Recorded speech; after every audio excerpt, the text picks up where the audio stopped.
So I'm glad to see you here. Last time we saw your family here, and it was Ukrainian Independence Day, and we've been praying for your family and for you to get you back, and I'm very excited to see both of you here.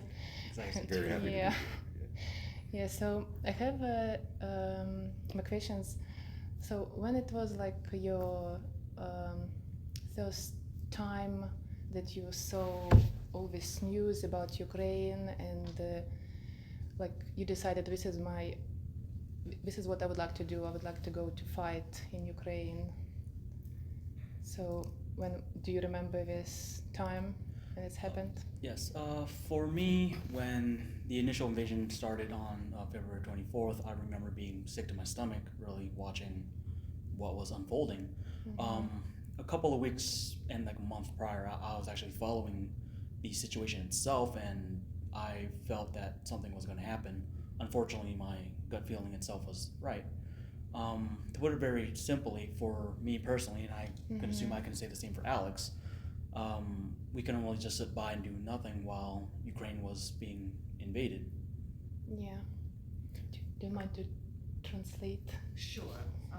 Он помнит хорошо этот момент. Он следил внимательно за новостями с Украины, и он чувствовал, что что-то должно произойти. И, к несчастью, его предчувствия оправдались. И он просто был глубоко шокирован, когда все-таки это случилось, и Россия вторглась в Україну. І наше питання було, яке було перше враження про Україну, коли почалася війна, і яка була в них реакція на цю війну? Ну, Так. глубокий шок. Вот, в смысле, ты имеешь в виду? Ну, я просто перевожу просто на український і русский язик, скажімо так. And what is your answer? And I feel the same as Andy. What I was seeing on the news was just heartbreaking, what the Ukrainian people were going through. And I felt compelled to go over and help. Using the knowledge I'd gotten from the U.S. military, I thought that could be a benefit to the Ukrainian people. And I felt like I had to go. Алекс говорит, что было такое же ощущение шока и просто разбитого сердца, когда он услышал о новостях, и он почувствовал, что он не может просто оставаться, ничего не делать, и что он должен поехать в Украину и помочь украинцам хотя бы тем опытом, который он приобрел при службе в армии Штатов. Have you been in Ukraine before? No. Oh, I'm not. No. Did you heard anything about Ukraine before war started? A little bit. I remember the Crimea Peninsula being taken.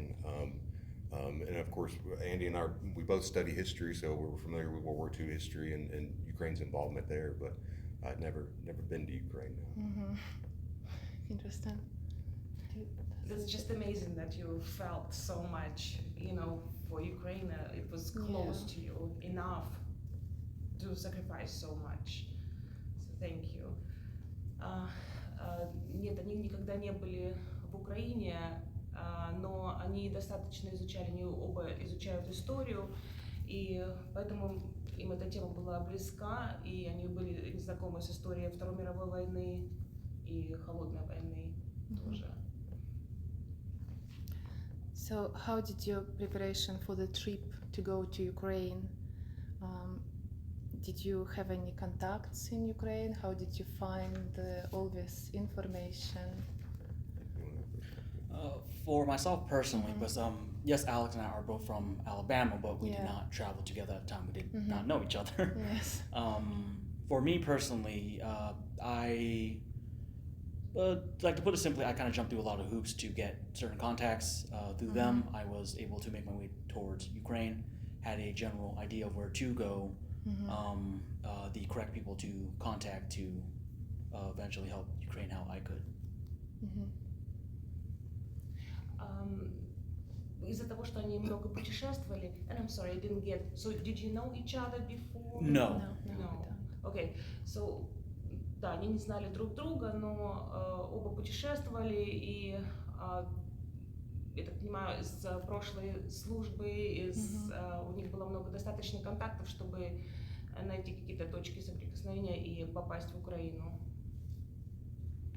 And I didn't have any contacts in Ukraine at all. I bought a plane ticket to get to Poland and a bus ticket to get to Lviv, and then found my way to join the Legion. Yeah, did you go to Poland as well? Yes. Yeah. So, someone met you in Lviv? No. How did you find these people? For me personally, before I left, I had seen where President Zelensky had gone on TV and said he was creating the International Legion. So I knew it existed, and then when I was in Lviv, I just went to their webpage and found their number, and they told me what I needed to do to start the recruitment process. Okay. Did they pick up you in Lviv, or you did? No, I had to go up to Yaroviv. Okay. Interesting. Did we check any security questions or stuff like There that? was a series of interviews that we both went through.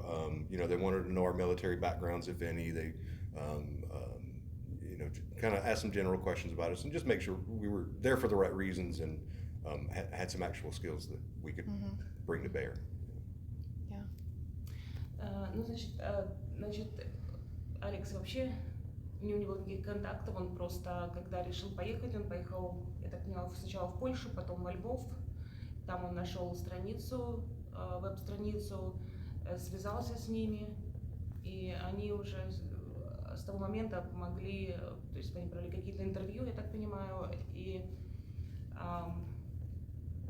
узнали о каких его Вопросы умениях. были? Ага. Я правильно понимаю? Да, вопросы были со стороны украинской, проверяли security check. Да, security и что они могут и что они могут привнести, я так понимаю. How many people do you have in your battalion? Did you have it was like all Americans or just mix always nationalities? It was a mix. We actually went through a few different units within the Legion, but I'd say all of them had a mix of Westerners. There were a lot of Americans, a lot of British, quite a few Canadians, and then people from all over, Yes. Germany, Brazil. Yeah, but is it any Ukrainians was there as well, or just only? Every unit we were with had Ukrainian officers in charge. One of the battalions we were with, they had a mix of Ukrainians. There was a whole platoon worth of, they said Russian speakers, so I'm assuming it was Ukrainians, Georgians, yeah. Interesting. Все переводитель, ты Всё. поняла? Ну, я-то поняла. Окей.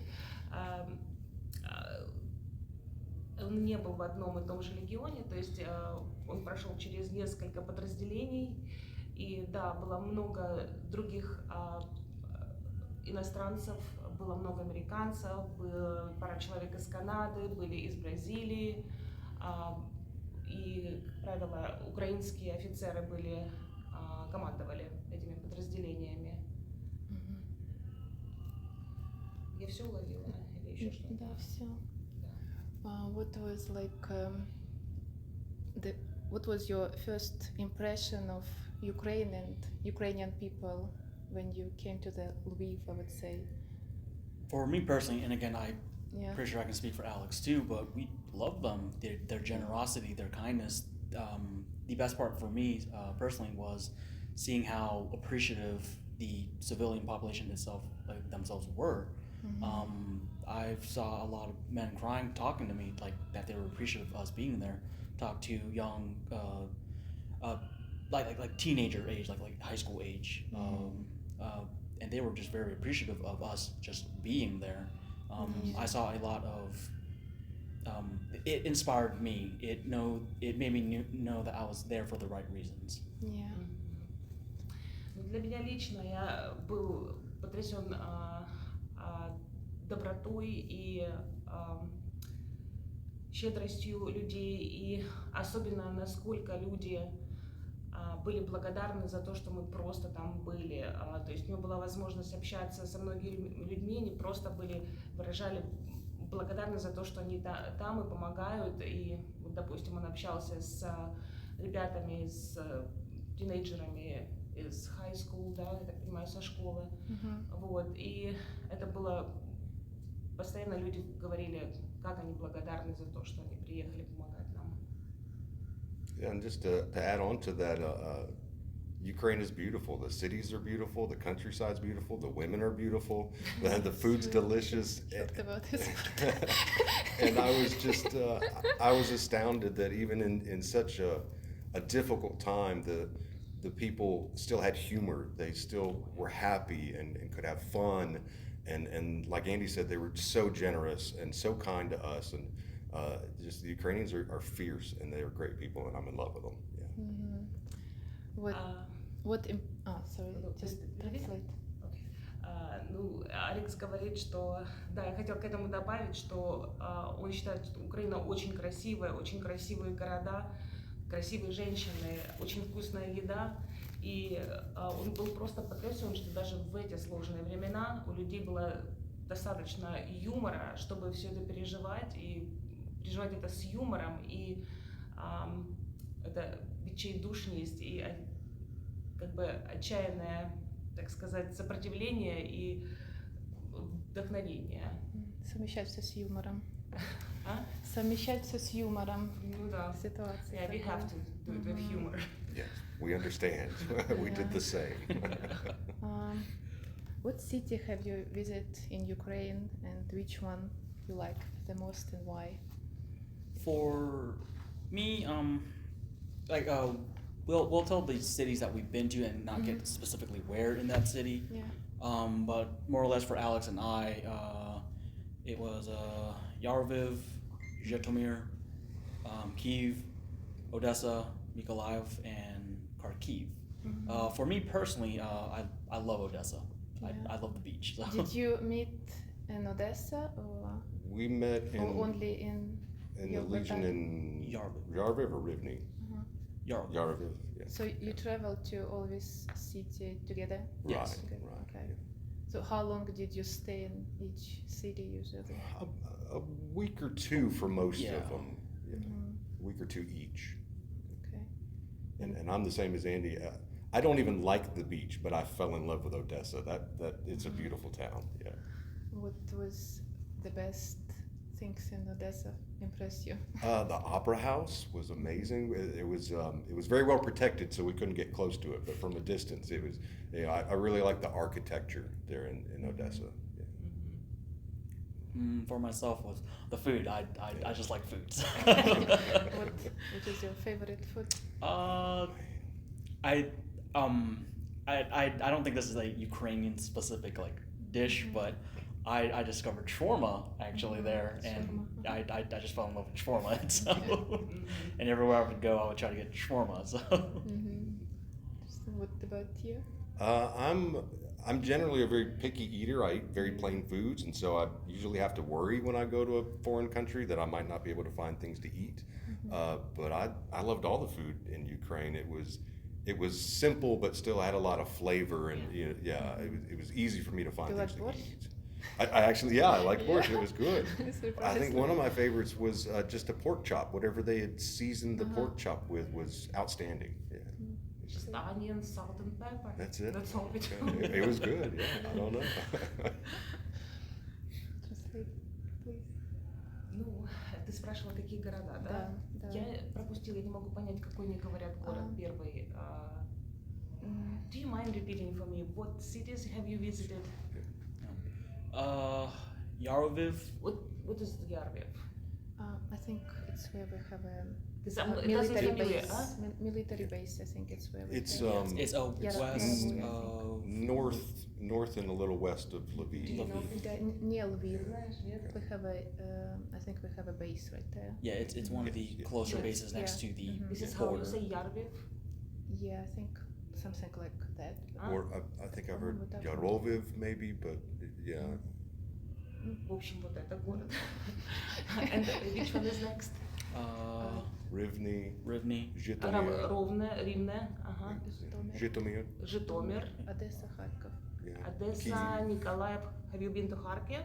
Kharkiv and Kyiv. Okay, we are from Kharkiv. Oh, no, yeah. Yeah. Yes. Николаев, Одесса, да? Ага. И я так понимаю, любимым городом оказался Одесса, и для Алекса тоже, хотя он, в общем-то, doesn't care, его пляж не волнует, Энди любит пляж.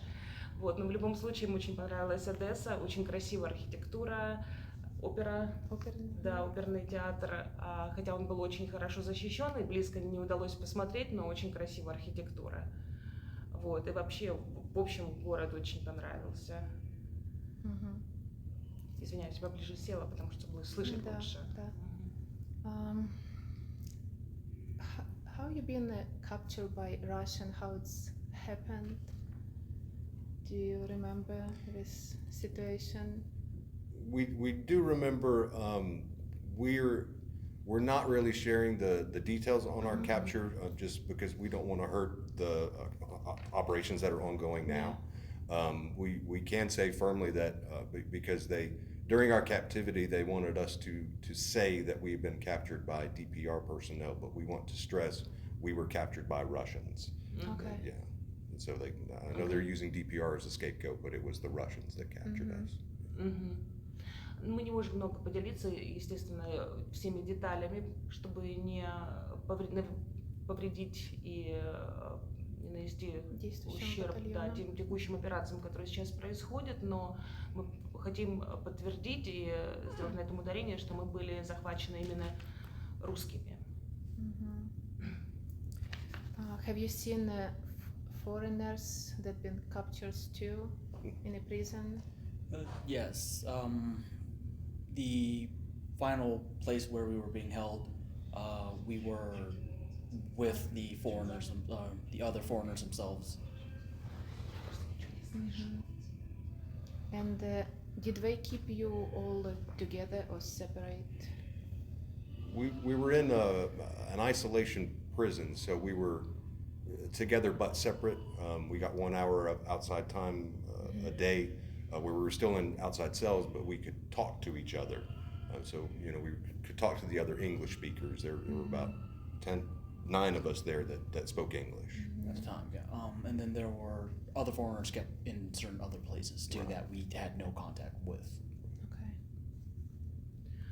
Да, там были другие иностранцы, я так понимаю, там было как минимум 9 англоговорящих ребят, и у них была возможность, хотя они в основном были отдельно, да, я послушала немножко, да, но в течение дня было время, когда они могли говорить. Да, 1 час времени был. 1 час времени. Час времени, но хотя были еще другие ребята, с которыми у них вообще не было контакта. Да, они были в изоляции. So, did they tell you when they tried, when you sit on a plane, when you've been rescued from the prison, did you have opportunity to speak with other soldiers in a plane, or did they told do not talk with each other since you flying with Abramovich? Right, we were very surprised to see Abramovich on the plane, but they seated all of us English speakers together, and we were free to speak. The Saudis took really good care of us, gave us food and clean clothes, and made it a pleasant flight for us. They ensured us that we were safe under their care, that we were protected, that we will not be hurt, no more ill treatment from our captors. Да, они были очень удивлены увидеть самого Абрамовича на самолете, и они могли сидеть и близко общаться с другими ребятами, освобожденными из плена. И, в принципе, они хорошо позаботились, дали им чистую одежду. I'm sorry, Andy, I couldn't hear very well. What did you say? The Saudis that were with us on the plane, they ensured that we were safe they ensured that we would be taken Okay. care of, Mhm. that no harm would come to us. Ага. И граждане Саудовской Аравии, которые были на самолете, они сделали все возможное, чтобы о освобожденных пленниках хорошо заботились и чтобы они были в безопасности. И, в общем-то, весь перелет был очень приятным. Did you speak with Abramovich at all? Yeah. So what did Yeah. he say? Briefly. Did you speak about Putin? We No, did like, not. yeah, No. Politics Did was he kept off. introduce himself when you speak with him? Or?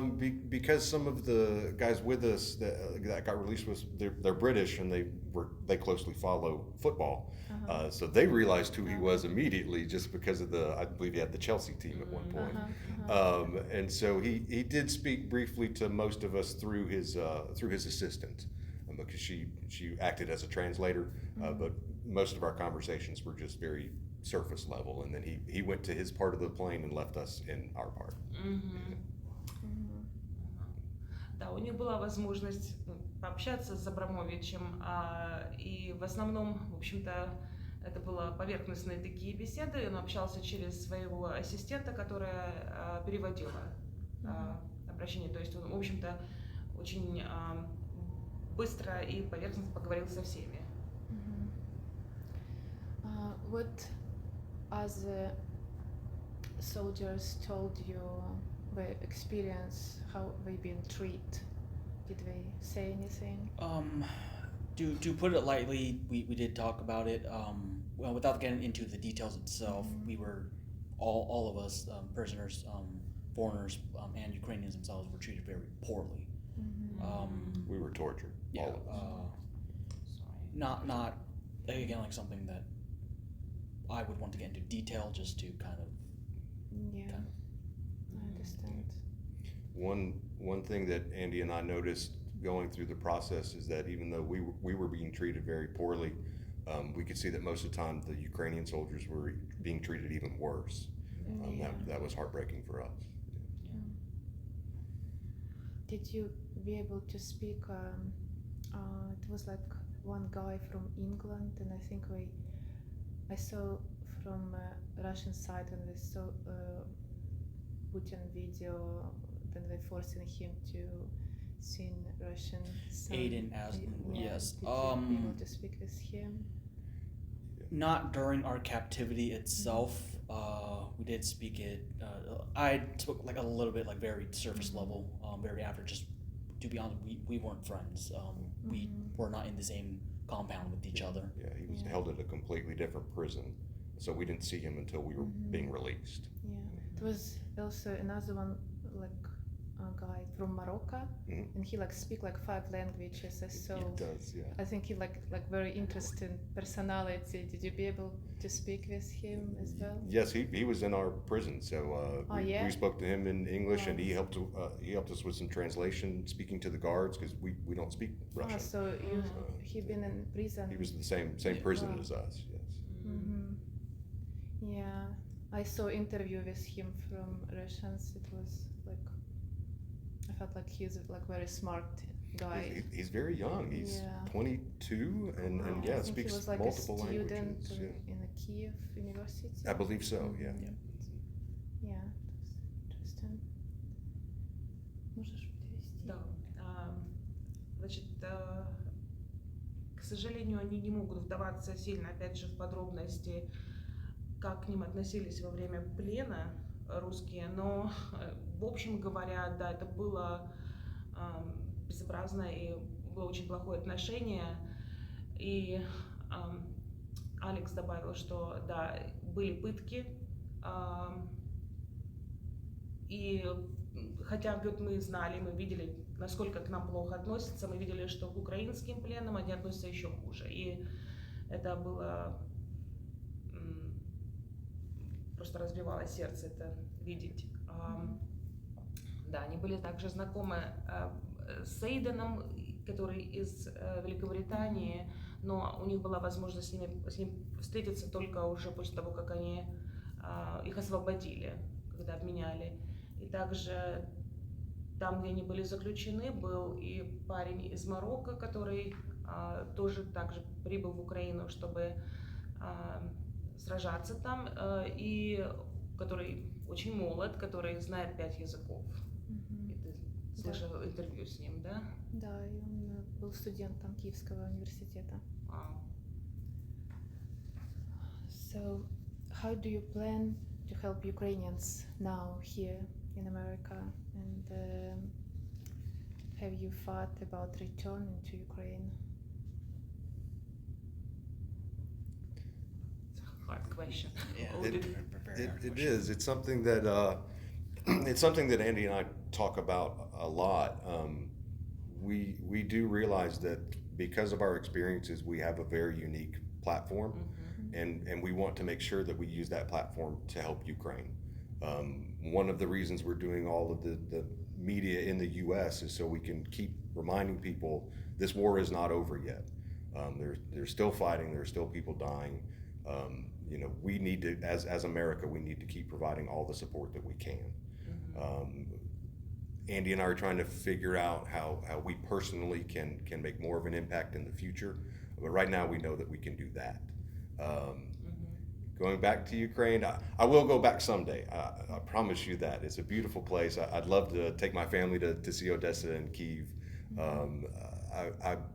I would like to be part of the rebuilding efforts, but I think Andy and I are done with fighting. Yeah, possibly go back as in an advisory role, but we're tired of fighting. Yeah. It's understandable. Мы понимаем, мы говорили с Энди об этом очень много, что мы можем сейчас сделать, и часть наших усилий в том, чтобы как можно больше появляться вот в интервью, чтобы в медиа, чтобы люди помнили и слышали, что эта война не закончилась, и что также важно помогать Украине, и это пока что вот усилия их в этом, и они также пытаются подумать о том, как они могут использовать свою платформу, свои уникальные способности и опыт в будущем, чтобы помочь Украине и привести к большему даже вот больше помощи как импакт. И, конечно, они хотят вернуться еще в Украину, и потому что хотя бы повести семью, посмотреть на Киев, на Одессу. Но насчет войны и военных действий пока что они оба не планируют. Пока что чувствуют, что это пока достаточно для них. What advice would you give to Americans who would like to go to fight in Ukraine? What should they know? What should we bring with them? And who do they need to contact to? No, I think you would have a better. Okay. I will say first up, if you want to go help Ukraine and you have something that you can provide, skills, knowledge, something, then please do. Make sure you're doing it for the right reasons, and be aware of what can happen to you.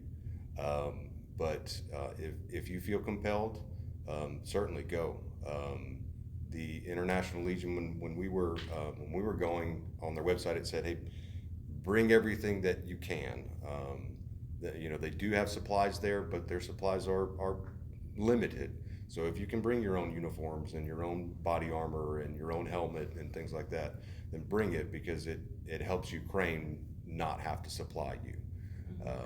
But yeah, go prepared and realize what you're getting into. But if you feel compelled, by all means, go. Who they need to contact? Do you think I would go to the International Legion for the Territorial Defense of Ukraine. They have a website. They have phone numbers. It mentions some of these gear pieces you might want to bring. I would say that's the best contact. You can go through the embassy here, but it's a very long process. Yes. A lot of guys got turned down going through the process here. So I would say it's slightly reckless, but do what we did and show up. It's harder for them to turn you away if you're already there. Yeah, for like when it comes to going. For like Alex and I, we were very reckless, like per se, like to go. Yeah. We just went. Yes, you can do that, but when Alex and I joined the Legion, it was more or less kind of at its infancy of building up, and it's been 8 months now, correct? Something Right. like that. It's been 8 months since the Foreign Legion itself has stood up, so the process will be better. Right. We've heard they've gotten a little more strict and streamlined. Yes. Yeah. Definitely. Okay, so Инди, Алекс говорит, что, безусловно, если вы чувствуете, что вы хотите, вы чувствуете, что вы должны что-то сделать, безусловно, едьте в Украину. Но, конечно, вы должны понимать, что вы это делаете по правильным причинам, и вы должны понимать, что с вами может произойти. И, конечно, лучше всего ехать, что с собой брать, лучше, конечно, ехать подготовленным, хотя, в общем-то, все это дается, когда вы попадаете туда, но это просто помогает, немножко облегчает задачу украинскому правительству, и если есть возможность привезти с собой шлем или, как называется, бронежилет, униформа, обувь, безусловно, это все может помочь, такая хорошая экипировка. И насчет того, с кем связываться, наверное, лучший способ будет просто пойти на веб-сайт Легиона, и там есть все телефоны, все контакты. Это будет, может, как поступили мы, будет немножко бесшабашно, но это был более простой процесс, чем идти через посольство здесь. То есть они просто прибыли туда, и, конечно, гораздо сложнее просто их не принять, когда они уже там. Вот. Но мы думаем, что после 8 месяцев, с тех пор, как мы туда попали, в Легион, сейчас уже есть наработанный опыт, какие-то наработанные пути, и все, наверное, значительно, в общем-то, проще и быстрее происходит. In your opinion, what regionally Americans can do to help Ukraine, and what government can do as well, American? I think the average citizen, I mean, at a minimum, thoughts and prayers. That goes a long way. But I think the average citizen, they can donate money, they can donate their time. They can donate their homes if they have space. There are refugees that need places to stay. They can continue to contact their congresspeople and their senators to say, hey, we still want support for Ukraine. We want the government to still contribute money and equipment. I think if enough Americans keep saying it, then the government says, okay, well, we have to do it. For me personally, what I've seen is, it may seem like a cliche answer, but from what I've seen through the support from the world for Ukraine, and me personally being there, the Ukrainians have hope. Yes. They see that the world stands by them. They see that the world is with them, and that gives them hope. Yes. Алекс сказал, что как минимум обычные граждане, американцы, это что они могут дать, это молитвы и мысли хотя бы. И, безусловно, также помогать финансово, если есть такая возможность. Также контактировать с конгрессменами, представителями в Сенате, чтобы также давать им знать, что мы все так же хотим, чтобы Украину поддерживали, и мы считаем, что мы должны посылать им помощь. И таким образом, конечно, правительство, зная, что за помощью Украине стоят обычные граждане, будут более склонны к тому, чтобы предоставлять эту помощь. И Энди добавил, что из моего опыта, то, что я видела, вся эта поддержка, то, как поддерживают все страны и люди в мире Украину, дает украинцам надежду, как минимум. И это, безусловно, это вдохновение и надежда значит очень многое в процессе этой борьбы.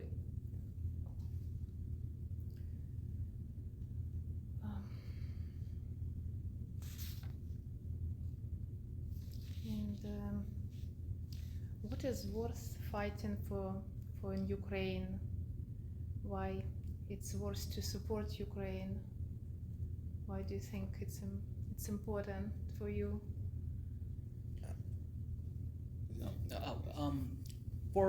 That's a really like relative question, obviously, to every individual. For me personally, as of right now, Ukraine represents freedom for the world, democracy for the world. They stand against tyranny. At the very beginning, me personally, I thought Ukraine was actually going to lose, and then days turned into weeks, weeks turned into months, and Ukraine is strong. They, as of right now, represents the world's freedom. Yeah. Энди говорит, что для меня лично, опять же, то, за что сейчас сражается Украина, это за демократию и свободу во всем мире. Сначала, говорит, я честно скажу, что я думал, что Украина потерпит поражение, но дни превратились в недели, недели в месяцы, и Украина все там же, и они продолжают вдохновлять весь мир, и на данный момент они борются, получается, за свободу и демократию во всем мире. And I agree with Andy. I don't think I could have said it any better. Да. Я согласен с Энди, и не думаю, что я могу даже сказать лучше. What did you learn from Ukrainians? Something, I don't know. They're strong people. Yeah. Definitely fierce, strong people, very brave. Thank you. Ну, их впечатления. Они считают, что украинцы очень сильные и очень храбрые и отчаянные, храбрые люди. And last question. Which city would you like to visit first after the victory of Ukraine? All of them? I don't know. I guess I'd probably. Go to Crimea? Yeah, definitely. I think I'd kind of just do the same route that I did the first time. You know, Lviv is on the west, and the Kyiv, and down to Odessa, and up to Kharkiv, and all of them. Yeah. We can show you Crimea. Yeah. You want it? Beautiful cities. Сложно выбрать, да, но только город, мне хочется сразу всех посетить. И, наверное, просто мы бы выбрали тот же маршрут, как и в первый раз получился, начиная с запада, со Львова и до самой Одессы. Interesting. So thank you for coming and have an interview with us. And Our pleasure. Really appreciate Chucky. for your help and what you doing for our countries and what have you done already and the way you're feeling forward our country and like you don't know this country and you just go to fight for our freedom. I really appreciate. Thank you so much. Our pleasure.